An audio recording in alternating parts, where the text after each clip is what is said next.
Hello everyone, welcome back to the my channel. So आज की इस वीडियो में हम फिर से एक और न्यू जॉब वैकेंसी के बारे में बताने वाले हैं एंड आप सभी का फिर से मेरे यूट्यूब चैनल पर स्वागत है।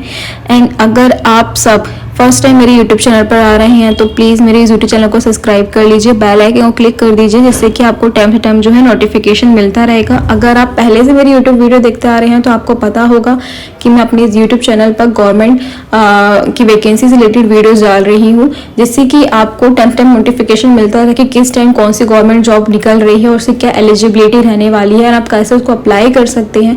इन सभी चीज़ों के बारे में मैं यूट्यूब चैनल पर वीडियोस अपलोड कर रही हूँ। सो जैसे कि आपने थंबनेल पे देखा ही होगा कि आज की इस वीडियो में मैं बात करने वाली हूँ राजस्थान स्टाफ सिलेक्शन बोर्ड के बारे में, यानी कि RSSB के बारे में। तो इस जॉब वैकेंसी से रिलेटेड सारी इंफॉर्मेशन जो है मैं अपनी इस वीडियो में देने वाली हूँ। तो इस वीडियो को स्टार्ट करने से पहले मैं आप सभी को ये कहना चाहूंगी कि अगर आप फर्स्ट टाइम मेरे यूट्यूब चैनल पर आ रहे हो तो आप प्लीज मेरे यूट्यूब चैनल को जो है सब्सक्राइब कर दीजिए, बेल आइकन क्लिक कर दीजिए, जिससे कि आपको टाइम टाइम नोटिफिकेशन मिलती रहेगी। एंड इस वीडियो को हम जो है जल्दी से स्टार्ट करते हैं। तो यहाँ पर आप देख लीजिए RSSB की जो नोटिफिकेशन है जो कि रिलीज हो चुकी है ऑफिशियल वेबसाइट पर। यहाँ पर रिक्रूटमेंट होने वाला है लैब असिस्टेंट पोस्ट के लिए, यानी कि लैब असिस्टेंट पोस्ट के लिए यहाँ पर आपको 804 यानी 804 पोजीशन मिलने वाली है रिक्रूटमेंट्स के लिए। यहाँ पर आपको कुछ नहीं करना है, जस्ट आपको अपना जो है कैटेगरी चेक करना है कि आप इस कैटेगरी में फिट करते हैं कि नहीं, एंड देन आपको यहाँ पर एप्लीकेशन फॉर्म भर देना है। और जो एप्लीकेशन फॉर्म है वो स्टार्ट होने वाले 27 जनवरी से 2026 में, और यहाँ पर आप 25 फरवरी तक अप्लाई कर सकते हैं। मिनिमम एज आपकी 18 से 40 साल की होनी चाहिए। बाकी ऐसी और भी कंप्लीट डिटेल के लिए इस वीडियो को एंड तक जरूर देखिएगा, तब तक मैं आगे की और डिटेल आपको बता देती हूँ। तो यहाँ पर मैं बात कर लेती हूँ सबसे पहले जो इम्पोर्टेंट डेट जो है रहने वाली है।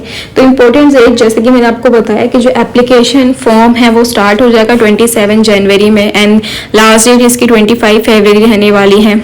ठीक है, लास्ट डेट ऑफ फी वो भी 25 फरवरी रहेगी। एग्जाम का आपको नोटिफाई किया जाएगा, एडमिट कार्ड के लिए भी आपको नोटिफाई किया जाएगा एग्जाम से पहले, यानी कि एग्जाम से एक हफ्ते पहले ही आपको जो है एडमिट कार्ड मिल जाएगा। रिजल्ट जैसे आपका एग्जाम कंप्लीट होगा आपका जो है रिजल्ट भी यहाँ पर शो हो जाएगा। देन इसके बाद हम बात करें कि इसकी एप्लीकेशन फी क्या रहने वाली है।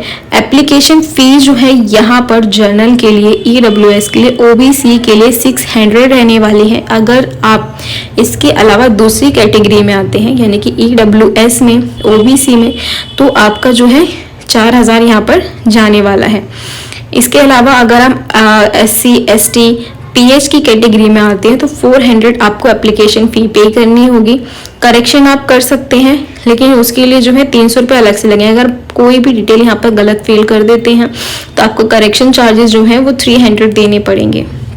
इसके अलावा आप यहाँ पर जो मोड ऑफ पेमेंट है वो ऑनलाइन रहने वाला है, यानी कि आप ऑनलाइन मोड से एप्लीकेशन फॉर्म फिल करके आप ऑनलाइन जो है यहाँ पर फ़ी पे कर सकते हैं। डेबिट कार्ड से, क्रेडिट कार्ड से, इंटरनेट बैंकिंग से, एंड IMPS से, कैश कार्ड, मोबाइल वॉलेट, तो इन सभी तरीक़ों से इस पेमेंट जो है आप यहाँ पर प्रोसीड कर सकते हैं आगे के लिए।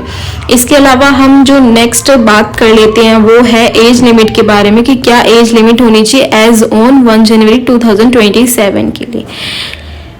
तो यहाँ पर जो है एज लिमिट आपको दी गई है, मिनिमम आपकी जो एज है वो 18 साल होनी चाहिए। 18 साल के अलावा मैक्सिमम एज आपकी 14 ईयर होनी चाहिए। एंड इसके अलावा जो यहाँ पर है आपको RSSB के लिए एज रिलैक्सेशन भी मिलता है लैब असिस्टेंट के लिए, वही पोजीशन के अकॉर्डिंग आपको यहाँ पर मिलेगा। ठीक है, एंड यहाँ पर टोटल पोस्ट जैसे कि मैंने आपको बताया 804 पोस्ट जो है यहाँ पर आई हैं। एंड इसके अलावा अगर हम नेक्स्ट बात करें कि क्या आपका जो है वैकेंसी डिटेल रहने वाली है, तो यहाँ पर पोस्ट नेम आपको बता देती हूँ, लेबोरेटरी असिस्टेंट ग्रेड 3। यहाँ पर TSP पोस्ट कितनी रहने वाली है 82, और नॉन TSP पोस्ट कितनी रहने वाली है 418। फिर आपका फिर से असिस्टेंट की एक जॉब आई, यहाँ पर नॉन TSP पोस्ट के लिए 32 आई है, एंड देन आपका जो है 116 आई है। एंड देन आपका बात करें यहाँ पर आपको सारी पोस्ट दी गई है कि यहाँ पर 31 है, यहाँ पर 02 है, 68, 405, 13, 19, 117। तो यहाँ पर आपको फोटोग्राफी, जियोग्राफी, ठीक है, इन सब के अकॉर्डिंग जो है यहाँ पर आपको जॉब वैकेंसी की पोस्ट दी गई हैं, आप यहाँ पर पढ़ सकते हैं। देन इसके अलावा अगर हम बात करें कि एलिजिबिलिटी क्राइटेरिया क्या रहने वाला है लैब असिस्टेंट रिक्रूटमेंट 2026 के लिए, तो यहाँ पर पोस्ट नेम आप देख लीजिए, पोस्ट नेम और एलिजिबिलिटी कैटेगरी देख लीजिए। अगर आप सेकेंडरी एजुकेशन आपने सिर्फ की हुई है यानी कि 12th पास की हुई है तो candidate must have pass senior secondary 12th class with at least 3 optional subject. उनके पास फिजिक्स होना चाहिए, केमिस्ट्री होना चाहिए, बायोलॉजी होना चाहिए, मैथमेटिक होना चाहिए, ठीक है, और बायोटेक्नोलॉजी होना चाहिए, बायो केमिस्ट्री होना चाहिए।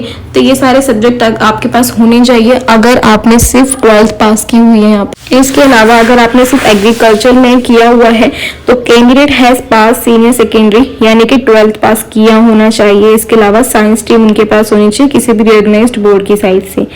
संस्कृत एजुकेशन अगर आपने किया हुआ है तो candidate must have pass senior secondary high school यानी कि 12th पास किया होना चाहिए विद साइंस स्ट्रीम किसी रिकॉग्नाइज्ड बोर्ड की साइड से।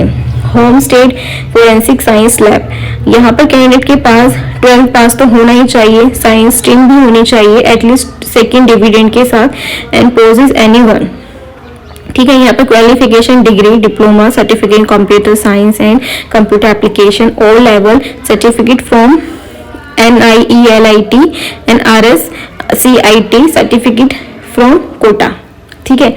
इसके अलावा पब्लिक हेल्थ इंजीनियरिंग अगर आपने की हुई है तो आपके पास क्या होना चाहिए, candidate must have higher secondary मतलब कि 12th पास की होनी चाहिए साइंस स्ट्रीम में with chemistry as a compulsory subject. यहाँ पर केमिस्ट्री जो है कंपलसरी सब्जेक्ट रहने वाला है। जिसने सिर्फ कॉलेज एजुकेशन की हुई है उनके लिए यहाँ पर जो है जियोग्राफी एज अ सब्जेक्ट मांगा गया है। इसके अलावा अगर हम यहाँ पर बात करें कि how to apply RSSB lab assistant online form, तो यहाँ पर कुछ नहीं करना है। जो भी इंटरेस्टेड कैंडिडेट्स हैं जो कि अप्लाई करना चाहते हैं वो सबमिट कर सकते हैं अपने एप्लीकेशन फॉर्म को ऑनलाइन ही बिफोर 25 फरवरी। 25 फरवरी से पहले आपको जो है एप्लीकेशन फॉर्म फिल कर देना है। एप्लीकेशन फॉर्म में आपसे ज़्यादा कुछ नहीं मांगा जाता, जो भी आपका क्वालिफिकेशन है वो आपसे मांगी जाएगी, यानी कि 10th जो भी आपने जो 12th की हुई है, जो आपने डिग्री ले रखी है, वो डॉक्यूमेंट्स आपको वहाँ सबमिट करने हैं। अपनी पासपोर्ट साइज फोटो, अपने सिग्नेचर और जो भी आपका SC ST है, आधार कार्ड, पैन कार्ड, ये सबकी जो है फोटोकॉपी मांगी जाती है, तो आपको वो यहाँ पर अपलोड करनी होती है। देन अगर हम बात करें कि यहाँ पर जो मोड ऑफ सिलेक्शन है वो क्या रहने वाला है, तो जो मोड ऑफ सिलेक्शन जो है यहाँ पर आपको रिटन एग्जाम देना होगा। रिटन एग्जाम के बाद आपकी मेरिट लिस्ट आएगी। मेरिट लिस्ट में अगर आपका नाम आता है तो अगर आप एग्जाम क्लियर कर जाते हैं तो मेरिट लिस्ट में आपका नाम आएगा। देन डॉक्यूमेंट वेरिफिकेशन होता है। डॉक्यूमेंट वेरिफिकेशन के बाद आपका यहाँ पर सिलेक्शन किया जाएगा। तो ये सारी चीज़ें थी जो कि RSSB लैब असिस्टेंट के बारे में थी। आई होप आपको ये वीडियो अच्छी लगी होगी। आपके लिए वीडियो जो है हेल्पफुल रहने वाली है। एंड ऐसे और वीडियोस के लिए मेरे यूट्यूब चैनल को सब्सक्राइब कर लीजिए, वीडियो को लाइक कर दीजिए, लाइक के में शेयर कर दीजिए। बाकी मिलते हैं अपनी अगली वीडियो में। Bye bye.